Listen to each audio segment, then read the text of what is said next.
Hello， 大家好，这里是爱看电影。今天让我们来看一部由麦德斯·米克尔森大叔主演的高能爽片《极限杀手》。在一处世外桃源，一位性感女郎正在色诱着退休的老土豪。香槟、美女、蓝色小药丸，象征着她短命的生活。远处一个狙击手早就迫不及待地开火，一群花里胡哨的杀马特也上来补枪。他这也算是牡丹花下死，做鬼也风流了。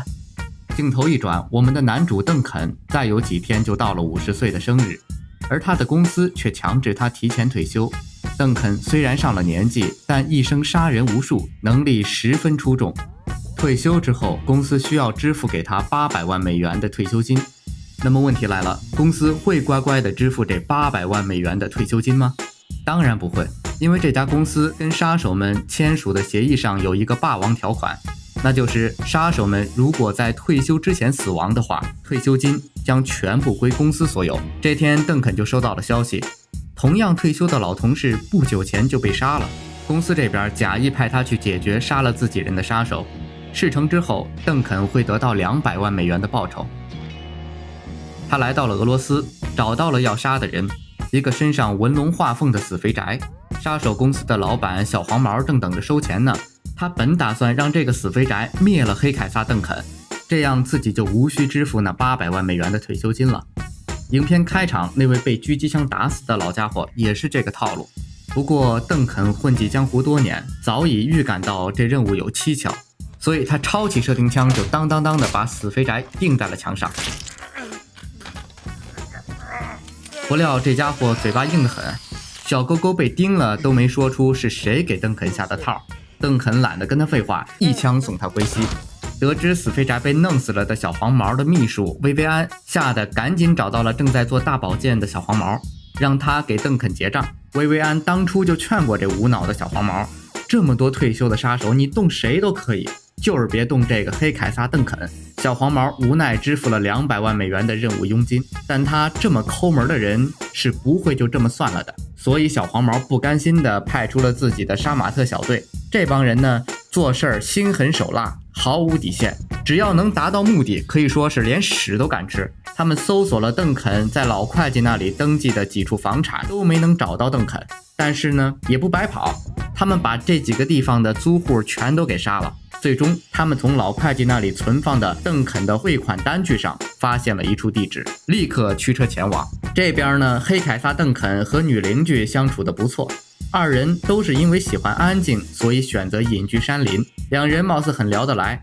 邓肯很喜欢这个小女孩，他从女孩口中得知，小女孩年幼时被一个男人毁了一生，但具体是怎么回事呢？小女孩也没细说，反正小女孩一提起这事儿就很伤心，这激起了邓肯强烈的保护欲，让邓肯更加心疼这个小女孩了。然而树欲静而风不止，杀马特一行人很快就找了过来。这天邓肯在路边带回来了一个不太正常的女人。为什么说不太正常呢？因为我从来没见过哪个女的车子抛锚了还故意袒胸露乳的请求陌生大叔帮助的，这不明摆着告诉对方来趴我吧，我好寂寞呀。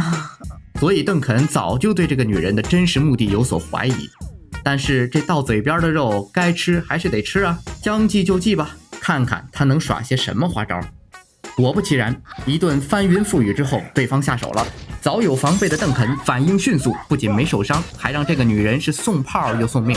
完了，他又光着腚跑出去解决了狙击手。这狙击手估计到死都想不到啊，大冬天的自己居然能被一个光腚的糟老头子给杀了。紧接着邓肯埋伏在树上，又解决了一个前来偷袭的杀手，最后用狙击枪干掉了小黄毛的女朋友。杀马特组合到此全军覆没。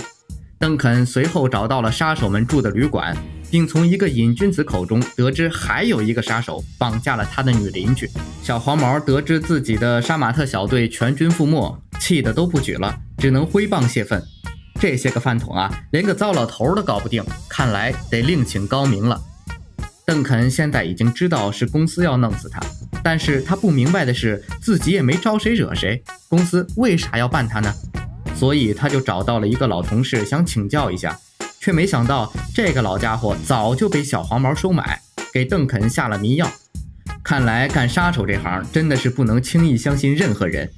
小黄毛抓到邓肯后，打算折磨到他过生日那天，再将他杀死。他每天都用不同的方式去折磨他。邓肯连着被蹂躏了3天之后，因为刀片折断在他的身体中，这才让他有了解开锁链反击的机会。没想到邓肯的体力如此强悍，3下5除2就给小黄毛铺上了人体地毯，吓得小黄毛落荒而逃，躲在监视器后面，眼睁睁看着手下的人被邓肯杀光。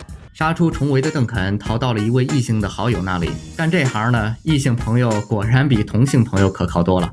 醒来的邓肯首先联系了杀手公司的秘书薇薇安，忽悠他说愿意用自己的命来换女孩的命。由于通话时间很短，小黄毛他们无法追踪到邓肯的位置。邓肯的这位朋友呢，简直就是个军火贩子，各种武器应有尽有。体力恢复的邓肯带上了几箱的武器，找到了一个易守难攻的据点，故意把位置暴露给了小黄毛他们，守株待兔。